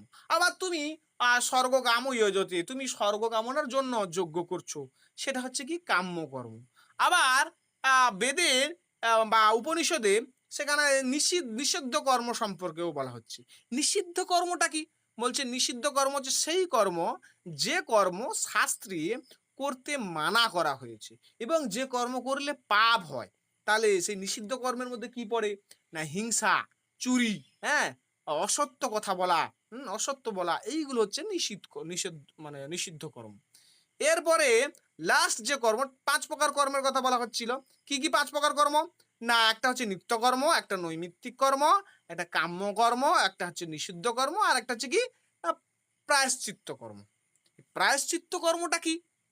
প্রায়শ্চিত্ত কর্ম হচ্ছে যে কর্মের মধ্যে দিয়ে, হ্যাঁ, পাপ মোচনের জন্য যে কর্ম করা হয়, পাপ মোচন করার জন্য যে কর্ম করা হয়, অর্থাৎ পাপকে ক্ষয় করার জন্য যে কর্ম করা হয়, সেটাকে বলা হয় প্রায়শ্চিত্ত কর্ম। হুম এবং এই প্রায়শ্চিত্ত কর্মের মেন উদ্দেশ্য কি? না পাপকে ক্ষয় করা। হুম এবার এই কর্মের পরে আমি দেখলাম যে আহ, মীমাংসা দর্শনে কর্মবাদকে ব্যাখ্যা করতে গিয়ে, হ্যাঁ, সেখানে অপূর্বের কথা বলা হচ্ছে। অপূর্ব, এই অপূর্বের অর্থ কি? না বৈদিক কর্ম সম্পাদনের ফলে, হ্যাঁ, বৈদিক কর্ম সম্পাদনের ফলে অর্থাৎ বৈদিক কর্ম করার ফলে একটা অদৃশ্য, হ্যাঁ, একটা শক্তি, অতীন্দ্রিয় শক্তি একটা উৎপন্ন হয়। বৈদিক কর্ম সম্পাদনের ফলে উৎপন্ন অদৃশ্য অতীন্দ্রিয় শক্তি একটা উৎপন্ন হয়, সেই শক্তিকে বলা হয় অপূর্ব। এই অপূর্বের কাজ কি? না এই অপূর্বের কাজ হচ্ছে কর্ম ও কর্মফলের মধ্যে একটা সংযোগ রক্ষা করা, এবং উপযুক্ত সময়ে সেই কর্মের ফল প্রদান করাই হচ্ছে অপূর্বের প্রধান কাজ। এবার মীমাংসা দর্শনে কেন এই অপূর্বকে মানা হয়? কেন এই অপূর্বকে মানা হয়? তাহলে আমরা দেখছি কর্মফলের ব্যাখ্যা দিতে গিয়ে একটা অদৃশ্য শক্তি রূপে তাকে স্বীকার করা হচ্ছে অপূর্বকে। এবার এই অপূর্বকে কেন মানা হয়? বলছে যজ্ঞ বা কর্ম দ্রুত মানে শেষ হয়ে যায়, সেই জন্য এই অপূর্বকে হচ্ছে কি না মানতে হবে। বলছি এই অপূর্ব কি না অনেক বিষয়বস্তু রয়েছে যার ফল অনেক পরে পাওয়া যায়, বলছে সেটাকে ব্যাখ্যা করার জন্য এই অপূর্বকে মানতে হবে, মানা উচিত, মানা হয়েছে এটা। এবার বলা হচ্ছে যে এই যে কর্ম শেষ হওয়ার পরে এমন একটা শক্তি থাকে, হ্যাঁ, যে শক্তি কি করে না মানুষকে পরে ফল দেয়, সেই শক্তিটাই হচ্ছে কি না অপূর্ব। সেই শক্তিটাই হচ্ছে অপূর্ব এবং এই কর্মফলের ব্যাখ্যা করার জন্যই কিন্তু অপূর্বকে মানতে হবে। তাহলে এই অপূর্বের বৈশিষ্ট্য কি? না অপূর্বের বৈশিষ্ট্য হচ্ছে অপূর্বকে কিন্তু প্রত্যক্ষ করা যায় না। অপূর্ব হচ্ছে ইন্দ্রিয়গ্রাহ্য নয়, এবং এই অপূর্ব হচ্ছে কি না বৈদিক কর্ম থেকে উৎপন্ন হয়। বেদে যে কর্মের কথা বলা হয়েছে সেই কর্ম তুমি করলে সেখান থেকে তুমি অপূর্ব উৎপন্ন হবে, এবং অপূর্বের সঙ্গে কর্মফলের একটা সম্পর্ক রয়েছে। এবং এই অপূর্ব কি করে? কর্মের সঙ্গে ফলের সংযোগ স্থাপন করে, এবং কি করে যথা সময়ে সেই কর্মের ফল প্রদান করে থাকে। এবার ঈশ্বর বিষয়ে, হ্যাঁ, মীমাংসক দার্শনিকরা কিন্তু একটা অন্য কথা বলছে। তারা কি বলছেন? মীমাংসা মত অনুসারে এই কর্মফল, হ্যাঁ, বোঝাতে এই ঈশ্বরকে স্বীকার করা যুক্তিযুক্ত নয়, অপরিহার্য নয়। বলছে এই অপূর্বের মাধ্যমে কিন্তু মানুষ কর্মফল পেয়ে যায়, কর্মে যেমন করবে তেমন ফল, সেই ফলটা কিন্তু এই অপূর্বের মধ্যে দিয়ে পেয়ে যায়। এই হচ্ছে একটা মীমাংসা দর্শনের একটা বিষয়বস্তু, যেগুলো অত্যন্ত গুরুত্বপূর্ণ, যেগুলো হয়তো অনেকে জানতে না, সেইটা আমি আজকের এখন বললাম। এরপরে যেটা মীমাংসা দর্শনের যে বিষয়টা, যে পার্টটা সকলে জানে ম্যাক্সিমাম, সেই পার্টটা নিয়ে আমি বলবো। না কি না মীমাংসা দর্শনে অতিরিক্ত প্রমাণ হিসাবে অর্থাপত্তি এবং অনুপলব্ধিকে স্বীকার করা হয়েছে। অর্থাপত্তিটা কি? না অর্থস্য আপত্তি অর্থাপত্তি, অর্থাৎ এমন একটি অপরিহার্য কল্পনা যা ছাড়া কোনো ঘটনা যুক্তিসঙ্গত বা যুক্তিসম্মত ব্যাখ্যা সম্ভব নয়। অর্থাৎ বাস্তব কোনো বিষয়ের অসঙ্গতি দূর করার জন্য যে কল্পনা করা হয় তাকে বলা হয় অর্থাপত্তি। অর্থাপত্তি তাহলে ডেফিনেশনটা কি? না যখন প্রত্যক্ষ, অনুমান, উপমান শব্দ দ্বারা কোনো ঘটনার ব্যাখ্যা হয় না, তখন সেই বিষয়ের অসঙ্গতি দূর করার জন্য যে কল্পনা করা হয় তাকে বলে অর্থাপত্তি। ক্লিয়ার? তাহলে অর্থাপত্তি কি বোঝাতে পেরেছি? অর্থাপত্তির উদাহরণটা কি? বলছে পিন দেবদত্ত দিবান ভুঙ্গতি। বলছে দেবদত্ত সে মোটা, কিন্তু সে দিনের বেলা খায় না। এইটা হচ্ছে কি না অর্থাপত্তির উদাহরণ। তাহলে আমরা দেখছি দেবদত্ত স্থূলকায়, কিন্তু সে দিনে খায় না। তাহলে হ্যাঁ, সেখান থেকে বলতে হয় যে সে নিশ্চিত রাতে খায়। হ্যাঁ, এই যে রাতে খায়, এই রাতে খাওয়ার যে কল্পনা, সেটা হচ্ছে অর্থাপত্তি। এই অর্থাপত্তিতে দুটো বিষয় থাকে, একটা উপপাদ্য আর একটা হচ্ছে উপপাদক। উপপাদ্যটা কি না, যে বিষয়টা ব্যাখ্যা করা দরকার, যে বিষয়টা ব্যাখ্যা করা দরকার তাকে বলা হয় উপপাদ্য। মানে এই যে বললাম দেবদত্ত দিনে খায়নি কিন্তু মোটা, মানে মোটা কিন্তু হচ্ছে সে দিনে দিনে খায়নি। তাহলে এই উদাহরণে উপপাদ্য কোনটা? না দেবদত্ত স্থূলকায় অথচ দিনে খায় না, এটা হচ্ছে উপপাদ্য। দেবদত্ত দিনে খায় না কিন্তু মোটা, এটা হচ্ছে কি না উপপাদ্য।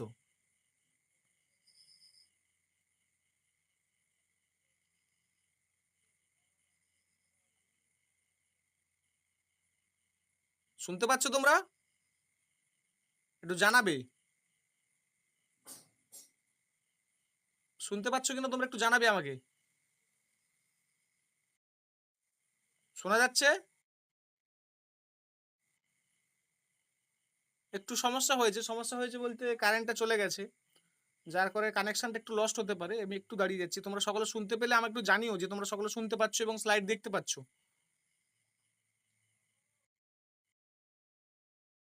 ঠিক আছে, ঠিক আছে, ঠিক আছে। তাহলে অর্থাপত্তি প্রমাণটা কি বললাম, অর্থাপত্তির উদাহরণ বললাম, এবং বলছি যে অর্থাপত্তি প্রমাণের ক্ষেত্রে দুটো জিনিস রয়েছে, একটা উপপাদ্য আর উপপাদক। উপপাদ্যটা কি না যে বিষয়টা ব্যাখ্যা করা দরকার, যে বিষয়টাকে ব্যাখ্যা করা দরকার, কিটা ব্যাখ্যা করা দরকার না দেবদত্ত স্থূলকায় অথচ দিনে খায় না, এটা ব্যাখ্যা করা দরকার। দেবদত্ত মোটা কিন্তু দিনে খায় না, এটা ব্যাখ্যা করা দরকার, এটাকে বলা হয় উপপাদ্য। আর উপপাদকটা কি? উপপাদক হচ্ছে যে কল্পনার মাধ্যমে সেই ব্যাখ্যাটা দেয়া হয়, যে কল্পনার মাধ্যমে সেই ব্যাখ্যাটা দেয়া হয় সেটাকে বলা হয় উপপাদক। মানে সে রাতে খায়, এটা হচ্ছে উপপাদক। আবার এই অর্থাপত্তির দুটো ভাগ, একটা শ্রুতা অর্থাপত্তি, একটা দৃষ্টা অর্থাপত্তি। দৃষ্টা অর্থাপত্তিটা কি না দৃষ্ট কোনো বিষয়ের অসঙ্গতি দূর করার জন্য বা দেখতে পাওয়া যাচ্ছে এমন কোনো বিষয়ের অসঙ্গতি দূর করার জন্য যে কল্পনা করা হয় তাকে বলা হয় দৃষ্টা অর্থাপত্তি। উদাহরণ কি না ওই একই দেবদত্ত হচ্ছে, আমি দেখতে পাচ্ছি চোখের সামনে দেবদত্ত স্থূলকায় কিন্তু দিনের বেলা খায় না। হ্যাঁ, এটা দৃষ্টা অর্থাপত্তির উদাহরণ। এছাড়াও আরেকটা অর্থাপত্তি রয়েছে প্রকার, সেটা হচ্ছে শ্রুতা অর্থাপত্তি। কি না যে শ্রুত কোনো বিষয়ের বা শোনা কোনো বিষয়ের অসঙ্গতি দূর করার জন্য যে কল্পনা করা হয় সেটাকে বলা হয় শ্রুতা অর্থাপত্তি। উদাহরণ কি না জীবিত চৈত্র গৃহে নেই, জীবিত চৈত্র গৃহে নেই, এটা হচ্ছে শ্রুতা অর্থাপত্তির উদাহরণ। তাহলে আমরা সেখান থেকে কি করি না অর্থাপত্তির মাধ্যমে জানতে পারি যে তাহলে সে অবশ্যই বাইরে আছে, এটা হচ্ছে শ্রুতা অর্থাপত্তির উদাহরণ। এবারে এই যে অর্থাপত্তির কথা বলছি, এই অর্থাপত্তি প্রমাণটা মীমাংসা দর্শনের অর্থাপত্তিকে কিন্তু স্বতন্ত্র প্রমাণ হিসেবে মানছে, কিন্তু আমরা দেখছি বেদান্ত দর্শনে অর্থাপত্তিকে স্বতন্ত্র প্রমাণ হিসেবে মানে না, ন্যায় দর্শনে মানে না। ন্যায় দর্শনে বলা হয় যে এই অর্থাপত্তিটা অনুমানের অন্তর্গত, আবার বৈশেষিক দর্শনে বলা হয় অর্থাপত্তি অনুমানের অন্তর্গত। হ্যাঁ, এবার অর্থাপত্তির পরে মেন যে একটা প্রমাণ রয়েছে সেটা হচ্ছে অনুপলব্ধি। এই অনুপলব্ধি কি না কোনো বস্তুর অভাব বা অনস্তিত্বের জ্ঞান যে প্রমাণ দিয়ে থাকে তাকে অনুপলব্ধি বলে। অর্থাৎ একটা বস্তু এই বস্তু আগে ছিল এখন নেই, সেই বিষয়বস্তুর জ্ঞান হয় যে প্রমাণের মাধ্যমে, সেটাকে বলা হয় অনুপলব্ধি। এবার এই যে অনুপলব্ধির কি না আলোকযুক্ত ঘরে মানে দেখলাম যে কোনো জায়গায় হচ্ছে ঘর ছিল এখন নেই, সেটা হচ্ছে অনুপলব্ধি। এবার এই যে অনুপলব্ধির কথা বলছি, সেই অনুপলব্ধিটাকে কি হতে হবে না যোগ্যান অনুপলব্ধি হতে হবে, যোগ্য অনুপলব্ধি হতে হবে। ভাট্ট মীমাংসকদের মত অনুসারে মতে কেবল না দেখলেই হবে না, অর্থাৎ একটা বিষয়বস্তু আগে ছিল এখন দেখতে পাচ্ছি না, না দেখলেই হবে না। বলছে সব দেখার উপযুক্ত শর্ত থাকতে হবে। না কীরকম? না যথেষ্ট আলো থাকতে হবে, চোখকে সুস্থ থাকতে হবে, উপযুক্ত দূরত্বে থাকতে হবে বিষয়টাকে, এবং কোনো আড়াল থাকা চলবে না। বলছে এই বিষয়গুলো যদি ফুলফিল হয়, অর্থাৎ সমস্ত শর্ত থাকা সত্ত্বেও, হ্যাঁ, বলছে সমস্ত শর্ত থাকা সত্ত্বেও বস্তু দেখা না গেলে তার অভাবের যে জ্ঞান হয় সেটাকে বলা হয় যোগ্য অনুপলব্ধি। এবার বিভিন্ন দর্শনে অনুপলব্ধি সম্পর্কে কী রকম কী বলা হয়েছে? ভাট্টমীমাংসকরা কিন্তু অভাবকে বা অনুপলব্ধিকে স্বতন্ত্র প্রমাণ রূপে স্বীকার করে, সেটা আমি আগে বলেছি। আর প্রভাকররা এই অনুপলব্ধিকে স্বতন্ত্র প্রমাণ হিসেবে স্বীকার করে না। কারা? প্রভাকররা অনুপলব্ধিকে স্বতন্ত্র প্রমাণ বলে স্বীকার করে না, ভাট্টরা অনুপলব্ধিকে স্বতন্ত্র প্রমাণ স্বীকার করে, প্রভাকররা অর্থপত্তিকে স্বীকার করে। হলো।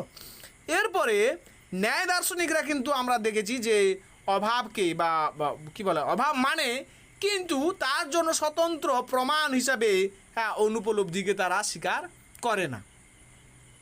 এবার আমরা দেখছি যে বৈশেষিক দর্শনেও অনুপলব্ধি স্বতন্ত্র প্রমাণ নয়, অদ্বৈত মতে ও অনুপলব্ধি স্বতন্ত্র প্রমাণ, অদ্বৈত বেদান্ত মতে।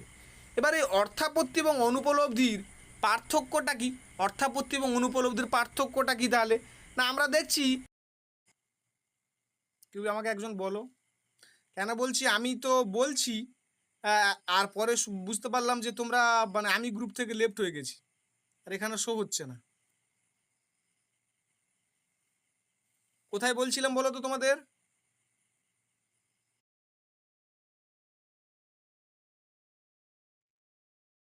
আচ্ছা ঠিক আছে।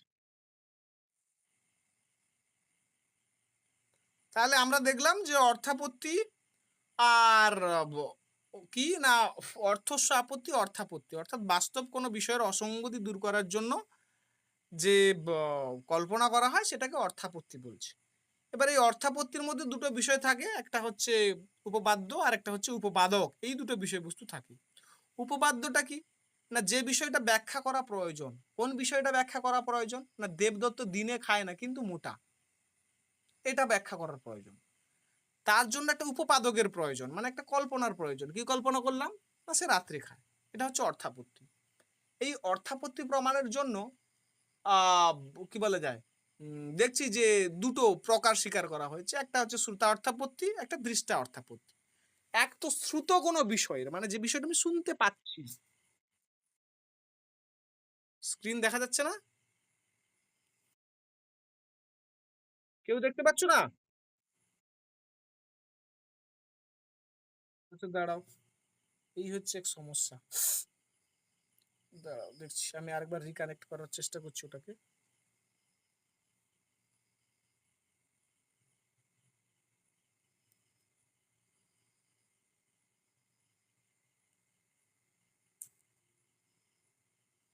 এবার দেখতে পাচ্ছ কিনা বলবে, হ্যাঁ? ঠিক আছে। তাহলে আমরা দেখছি যে অর্থাপত্তি অর্থাপত্তি হলো দু প্রকার, একটা শ্রুতা অর্থাপত্তি আর একটা দৃষ্টা অর্থাপত্তি। তাহলে শোনা কোনো বিষয়ের অসঙ্গতি দূর করার জন্য যে কল্পনা করা হয় সেটা শ্রুতা অর্থাপত্তি, হ্যাঁ। আর দৃষ্টা অর্থাপত্তি কি না দেখা কোনো বিষয়ের অসঙ্গতি দূর করার জন্য যে কল্পনা করা হচ্ছে সেটা হচ্ছে দৃষ্টা অর্থাপত্তি। এবং এই অর্থাপত্তিকে প্রভাকর মীমাংসকরা একটা স্বতন্ত্র প্রমাণ হিসেবে স্বীকার করছে। এরপর রয়েছে অনুপলব্ধি। অনুপলব্ধিটা কি? না অনুপলব্ধি প্রমাণ হচ্ছে এমন এক প্রকার প্রমাণ যে প্রমাণে আমরা দেখছি যে কোনো বস্তুর অভাব বা অনস্তিত্বের যে জ্ঞান দেয়, হ্যাঁ, জ্ঞান যে প্রমাণের মধ্যে দিয়ে পাওয়া যায় সেটাকে বলা হচ্ছে কি অনুপলব্ধি প্রমাণ। এই অনুপলব্ধিটা কি না, যেমন ধরো না আলোকযুক্ত ঘরে তুমি দেখলে যে কোথাও ঘট দেখা গেল না, ঘরে আলো রয়েছে কিন্তু তুমি ঘরটা দেখতে পেলে না, তখন জানা গেল যে এই ঘরে আর ঘট নেই।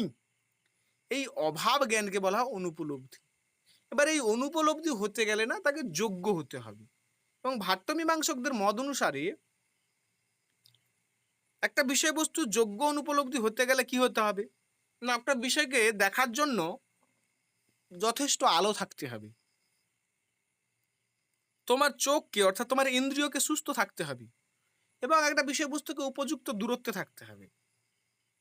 বলছে এই সমস্ত শর্ত থাকা সত্ত্বেও যদি সেই বিষয়বস্তুটাকে প্রত্যক্ষ না হয় তখন সেটাকে বলা হবে যোগ্য অনুপলব্ধি।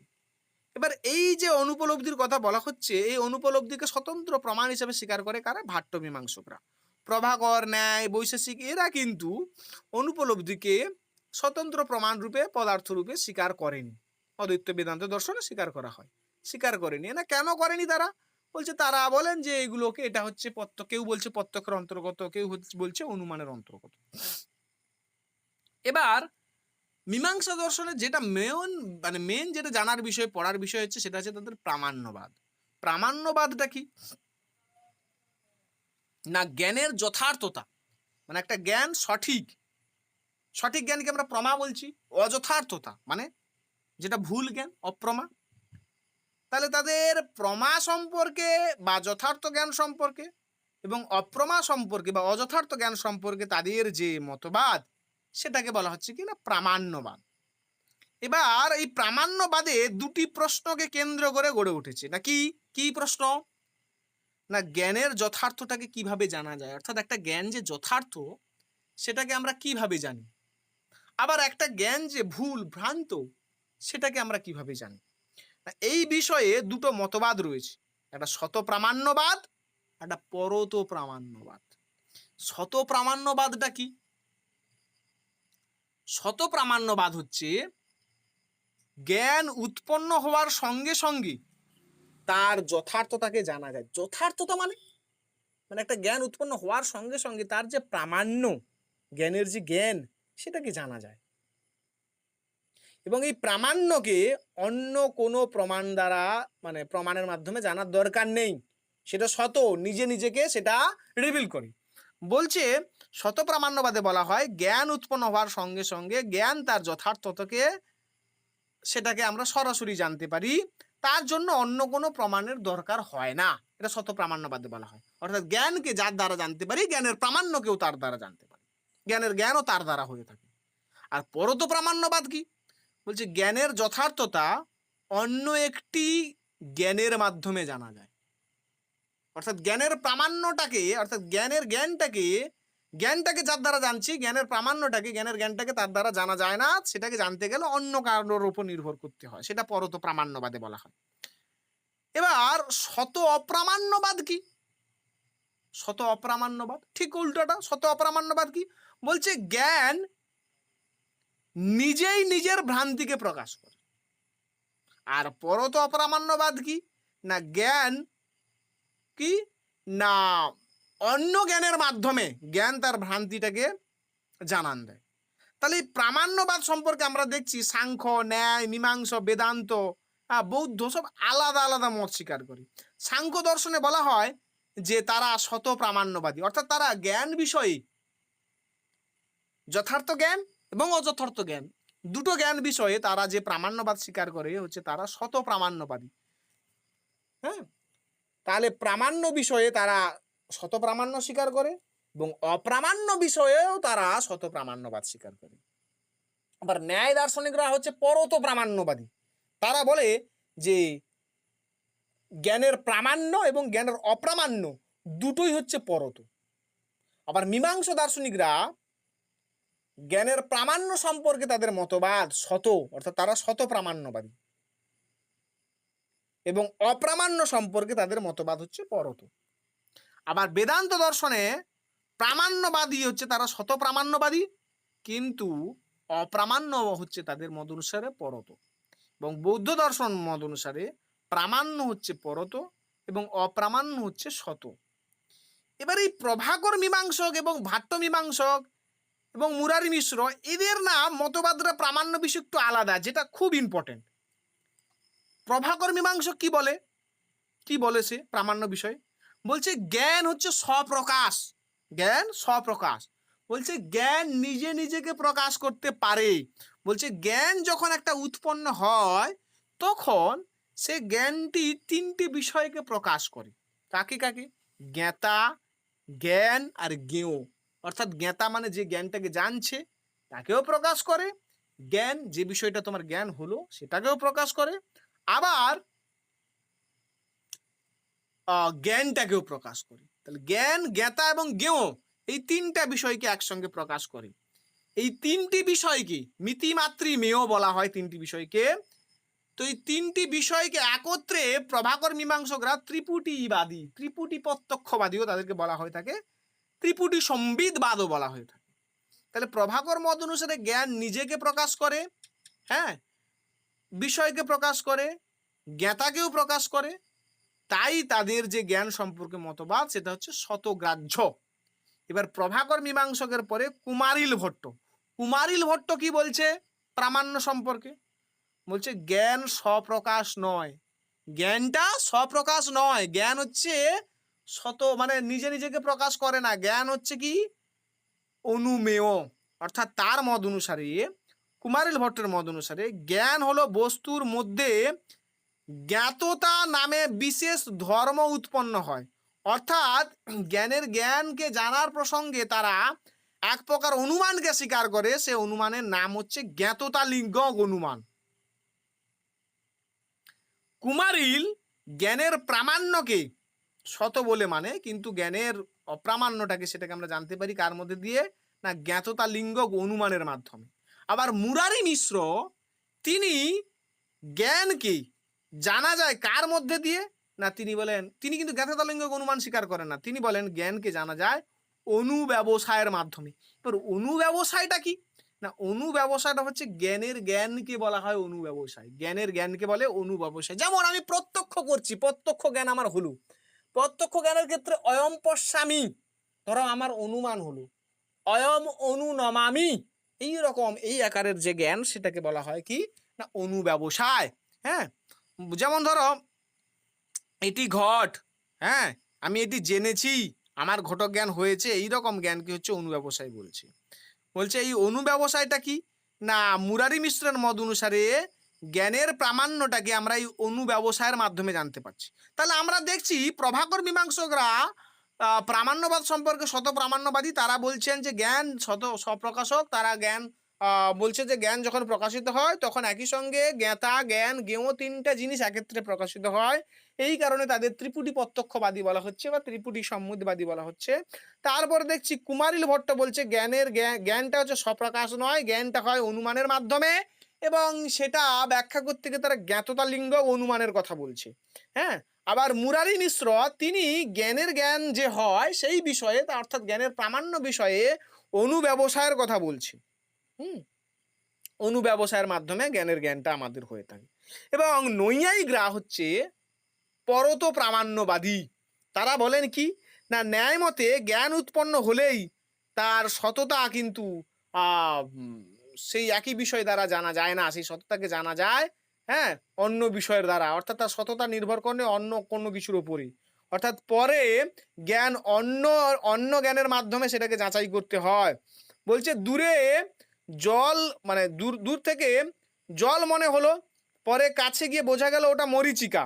অর্থাৎ প্রথম জ্ঞানের সততা পরবর্তী জ্ঞান দ্বারা কিন্তু সেটা নির্ধারিত হয়। অর্থাৎ ন্যায় দার্শনিকরা হচ্ছে পরত প্রামাণ্যবাদী, জ্ঞান বিষয়ে তাদের যে মতবাদ সেটা হচ্ছে পরত প্রামাণ্যবাদী। তাহলে আমরা দেখছি যে প্রভাকর মীমাংসকরা জ্ঞান সম্পর্কে কি বলছে? না শত প্রামাণ্যবাদী।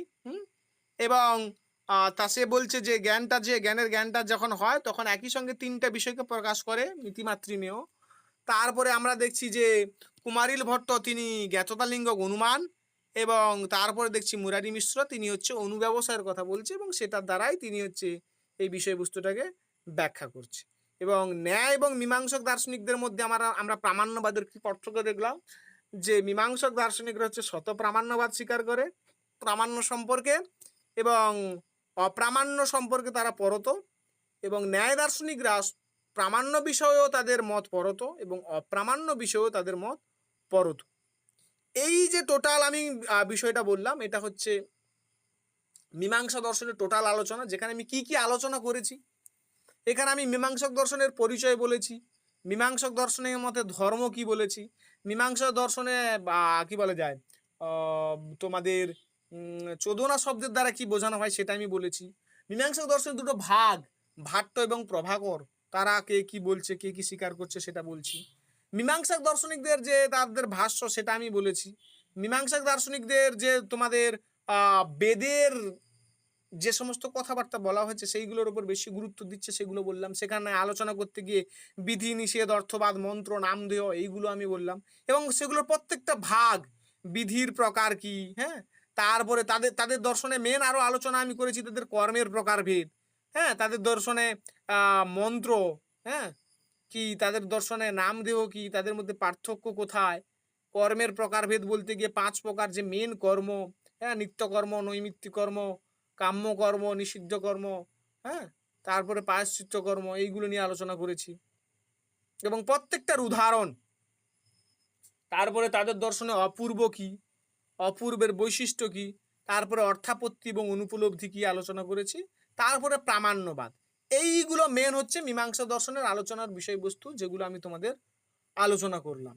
এবং এইটা আলোচনা করার পরে এর ওপরে 100টা হচ্ছে এক কথায় উত্তর, 50টা মতো হচ্ছে এমসিকিউ প্রশ্ন, এবং হচ্ছে ইমেজ ক্রিয়েশনের মাধ্যমে তোমাদের নোট দেওয়া হবে, যেগুলো তোমাদের পড়তে হবে। বিষয়গুলো তোমাদের পড়তে গিয়ে মনে হবে যে বিষয়গুলো বড্ড কঠিন, গোলাচ্ছে, অনেক নোট, এরকম তোমাদের মনে হবে, এবং হওয়াটাও স্বাভাবিক, প্রথম প্রথম মনে হবে। এবং তোমাদের আমি বলি, তোমরা অ্যাকচুয়াল পড়বে, আজকে ধরো আমি যে বিষয়টা পড়ালাম, এই যে ইমেজ ক্রিয়েশনের মধ্যে দিয়ে যে 4টা দিয়েছি, এই 4টার ওপরে কিন্তু তোমরা বেশি ফোকাস করবে।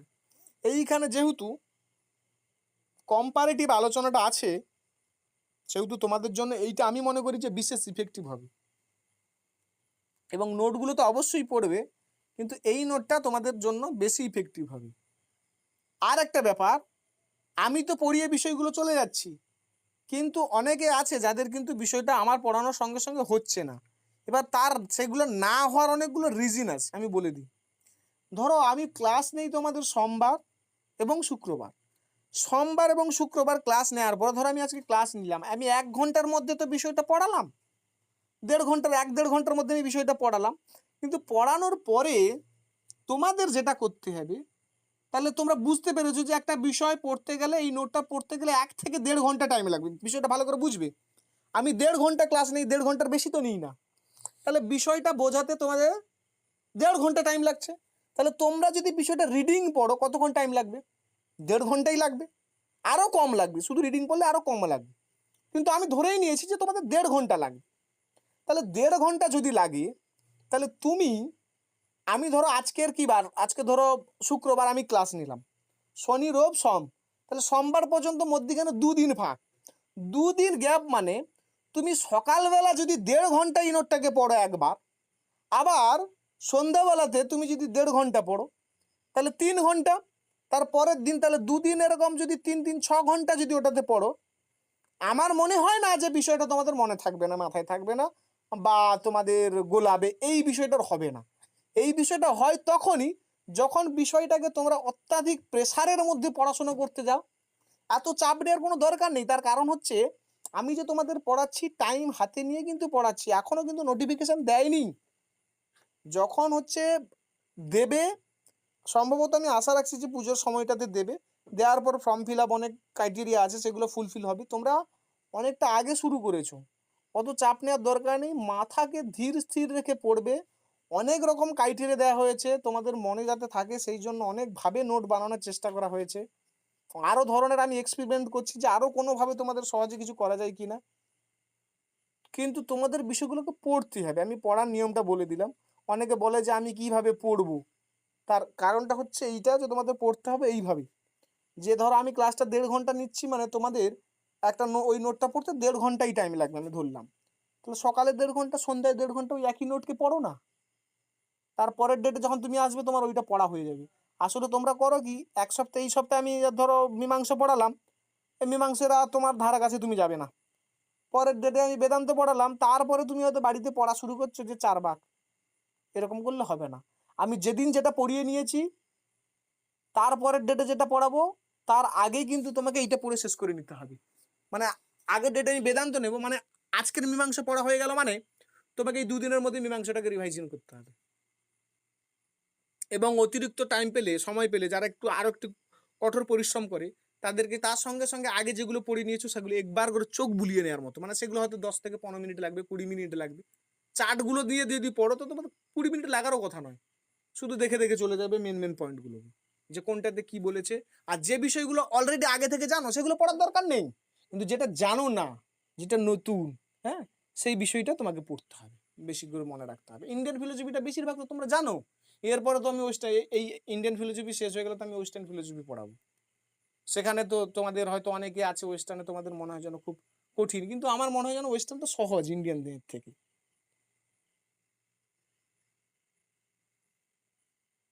আদৌ আমি ক্লাস নেওয়ার পরে তোমরা পড়াশোনা করছো তো নাকি? মানে নোটগুলো প্রদান করার পরে নোটগুলো পড়া হচ্ছে তো?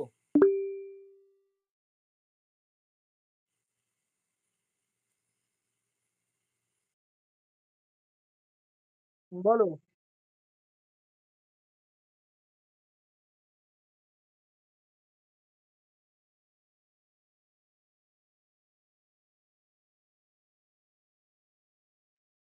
আচ্ছা, বোঝার ওই জায়গাটা কিছু নেই। তুমি যদি খুব ডিটেলস বুঝতে যাও, সে অনেক গল্প ওখানে বলা আছে। তুমি জাস্ট এই দুটো লাইন মনে রাখবে, কারণ তোমাদের তো এমসিকিউ প্রশ্ন হবে। এমসিকিউ প্রশ্ন হলে বিষয়টা বুঝতে হবে, না বুঝে তার মুখস্থ হয় না। বুঝতে হবে কি না, এক হচ্ছে আমাদের যে জ্ঞান হয়, ক্লিয়ার, জ্ঞান হয়, এক ভুল জ্ঞান হয়, এক ঠিক জ্ঞান হয়। তাহলে এই যে ভুল জ্ঞানটা হয়, সেই ভুল জ্ঞানটা যে হয়েছে সেটা জানতে পারি কার দ্বারা, ক্লিয়ার। আমাদের যে ঠিক জ্ঞান হয়, সেই জ্ঞানটা যে ঠিক হয়েছে সেটা জানতে পারি কার দ্বারা। যারা মনে করে যে আমার জ্ঞানটা যে হয়েছে, মানে জ্ঞানটা যার দ্বারা হয়েছে তার দ্বারাই জ্ঞানের প্রামাণ্যটা অর্থাৎ জ্ঞানের যথার্থতাটাকে জানা যায়, তাদেরকে বলা হয় শত প্রামাণ্যবাদী। আর যারা মনে করে যে জ্ঞানটা যার দ্বারা হলো, জ্ঞানটাকে বা প্রামাণ্যটাকে তার দ্বারা জানা যায় না, তাদেরকে বলা হয় পরত প্রামাণ্যবাদী, ক্লিয়ার। ন্যায় দার্শনিকরা হচ্ছে পরত প্রামাণ্যবাদী না, কেন? বলছে জ্ঞানটা যার দ্বারা হয়, জ্ঞানের প্রামাণ্যটাকে তার দ্বারা জানা যায় না। মানে এটা কি? মানে এই যে আমি তোমাকে একটা উদাহরণ দিলাম, যে দূর থেকে জল দেখে মনে হলো যে ওখানে দূরে জল আছে, পরে কাছে গিয়ে বোঝা গেল ওটা জল না, ওটা মরীচিকা। হুম, অর্থাৎ প্রথম জ্ঞানের সততা পূর্ববর্তী জ্ঞান দ্বারা নির্ধারিত হলো। প্রথম জ্ঞানের সততা মানে প্রথমে যে দূরে তুমি মনে করলে যে জল আছে, সেটা পরবর্তী জ্ঞানের দ্বারা নির্ধারিত হলো। পরে গিয়ে তুমি যখন জানলে যে এটা মরীচিকা না, এটা তো ঠিক নয়। তো জ্ঞানটা যার দ্বারা হচ্ছে, সেই বিষয়ের দ্বারা যদি তোমার জ্ঞানের প্রামাণ্যটাকে তুমি জানতে পারো সেটা শত, আর যদি তার অন্য কোনো কিছু হয় দ্বারা হয় সেটা পরত। এই কারণে তুমি দেখবে যে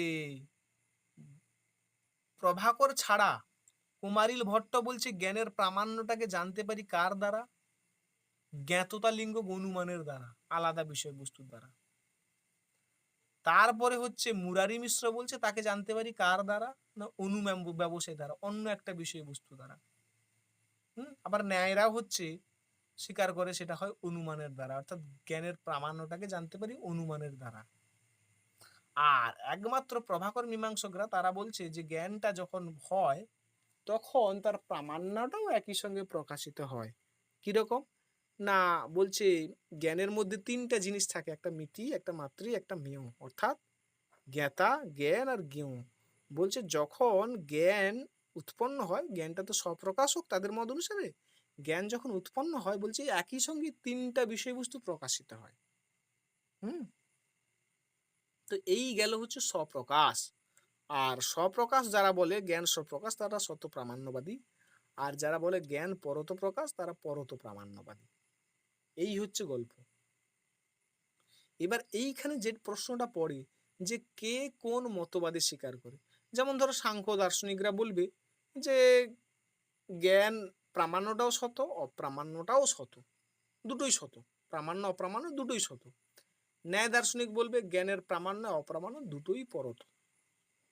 এবার মীমাংসক দার্শনিক, বেদান্ত দার্শনিক, মীমাংসক দার্শনিক আর বেদান্ত দার্শনিক, এরা স্বীকার করে কি না একই ধরনের মতবাদ। কিরকম এরা বলে জ্ঞানের প্রামাণ্যটা শত এবং অপ্রামাণ্যটা হচ্ছে পরত, মীমাংসকার বেদান্ত বলে। আর বৌদ্ধ কি বলে না, জ্ঞানের প্রামাণ্যটা পরত আর অপ্রামাণ্যটা শত। এই যে কয়েকটা মতবাদ, সাংখ্য, ন্যায়, মীমাংসা, বেদান্ত আর বৌদ্ধ, চার্টের মধ্যে দেয়া আছে, খুব সুন্দরভাবে দেখবে, ওইটা একটু মনে করে নেবে, মুখস্থ করে নেবে। প্রামাণ্য অপ্রামাণ্য সম্পর্কে আমি বললাম যে জ্ঞানটা যে আমাদের হয়েছে, সেই জ্ঞানটা যে হয়েছে, সেই প্রামাণ্যটা অর্থাৎ জ্ঞানটা সেটা কার দ্বারা নির্ধারিত হয়? যারা বলেন যে জ্ঞানটা যার দ্বারা হয়েছে, জ্ঞানের প্রামাণ্যটাই তার দ্বারা নির্ধারিত হয়, তারা শতপ্রামাণ্যবাদী। আর যারা দাবি করে জ্ঞানটা যার দ্বারা হয়েছে, জ্ঞানটা তার দ্বারা হয় না, হয় অন্য কোনো আলাদা বিষয়বস্তুর দ্বারা, তাদের পরত প্রামাণ্যবাদী বলে। হলো? এছাড়াও যদি ইন ডেপথ এই বিষয় সম্পর্কে জানতে চাও, আর ইন ডিটেলস পড়তে চাও, তাহলে হচ্ছে তর্ক ভাষা বইটা পড়বে কেশব মিশ্রের। হ্যাঁ, কেশব মিশ্রের তর্ক ভাষা, যেটার লেখক হচ্ছে তুমি গঙ্গাধর কর। এই বইটা পড়বে, এখান থেকে তোমরা ভালো বুঝতে পারবে, আশা করা যায়।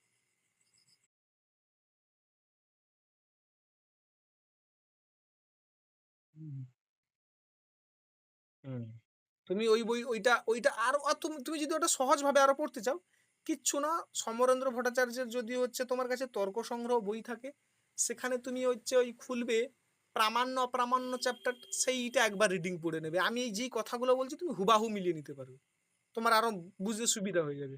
কোনো চ্যাপ্টার পড়তে হবে না, কিন্তু সব।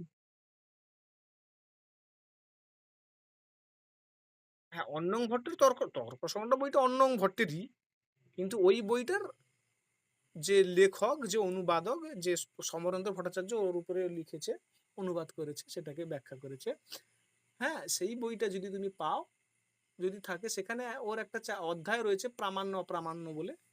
হ্যাঁ, সেইখানটাও তোমরা পড়তে পারো, সেখানে একটু সহজভাবে দেয়া আছে, আরো সেটা দেখতে বুঝতে পারবে।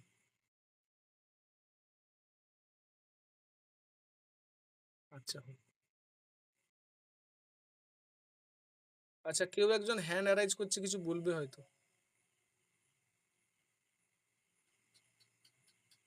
তোমরা কি বলা যায়, শোনো, তোমাদের বলি, গুগল ফর্মে যে এক্সামগুলো আমি নিই, মাঝে মাঝে পাঠাই, সেগুলো তোমরা অবশ্যই দেওয়ার চেষ্টা করবে।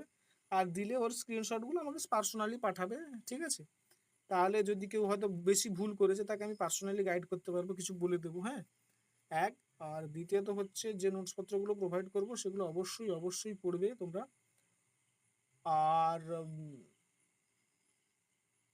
ক্লাসগুলো ছাড়াও গুরুত্বপূর্ণ বিষয় হচ্ছে, আমি সেটা তোমাদের আমি নোট পিডিএফে দিয়ে দিই, সেটা আলাদা ব্যাপার, কিন্তু দিলেও প্রত্যেকদিন সকালে করে আমি বিভিন্ন, ধরো যে বিষয়গুলো পড়াচ্ছি না, যেমন ধরো চারবাক, বৌদ্ধ, জৈন, ন্যায়, বৈশেষিক, এগুলো প্রত্যেকটাতে আমি আস্তে আস্তে করে করব। সকালবেলা করে হলে 50টা করে গুরুত্বপূর্ণ এমসিকিউ প্রশ্ন নিয়ে কিন্তু একটা দ্বারা ভিডিও আমি বানিয়ে ছাড়ি, সেটা তোমরা কিন্তু প্রত্যেকেই দেখার চেষ্টা করবে। এখানে অনেক গুরুত্বপূর্ণ প্রশ্নগুলো আছে, সেগুলোর কিন্তু আলোচনা আমি করে থাকি, সেইগুলো কিন্তু আলোচনাটাগুলো তোমরা এমনি সেগুলো দেখতে পেয়ে যাবে। হ্যাঁ, সেটা একটু ফলো করার চেষ্টা করবে তোমরা। ঠিক আছে, ক্লাসটা আমি তাহলে ডিসকন্টিনিউ করছি। হ্যাঁ, আর কেউ কিছু বলবে তোমরা? আজকে আজকে অনেকে অনেকে আছে যারা নতুন ক্লাস করছে, আজকে অনেকেই আছে, কারা কারা আছো আমাকে একটু বলো তো। আসল কথা হচ্ছে ক্লাসের বাইরে এইগুলো নিয়ে মানে আলোচনা করাটা আমি মনে করি যে উচিত নয়, এই কারণে আমি বলি না। কারা কারা রয়েছে তুমি একটু বলো, নামগুলো বলো।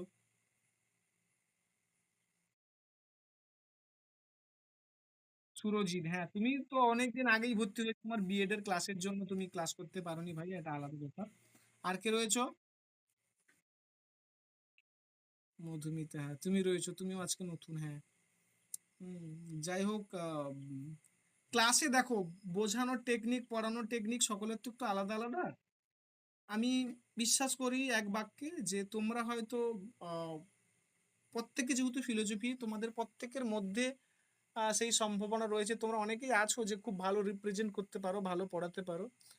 কিন্তু আমি বলবো, ধরো আমার পড়ানোটা যদি খারাপও হয়ে থাকে, আমি স্বীকার করি যে আমার পড়ানো খারাপ হয়ে থাকে, তবুও আমি তোমাদের বলব যে নোটসগুলো আমি প্রোভাইড করি সেইগুলো তোমরা ভালো করে একটু পড়বে। কারণ সেইগুলো যথেষ্ট কষ্ট করে বানানো, হ্যাঁ? সেইগুলো একটু ভালো করে মন দিয়ে পড়বে বাবু। সেইগুলো পড়লে আমি আশা করি যে তোমাদের যে রিকোয়ারমেন্ট আছে সেটা ফুলফিল হয়ে যাবে।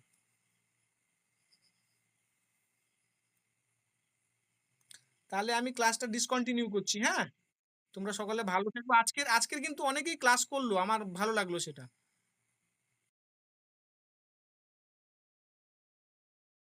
ঠিক আছে। হ্যাঁ।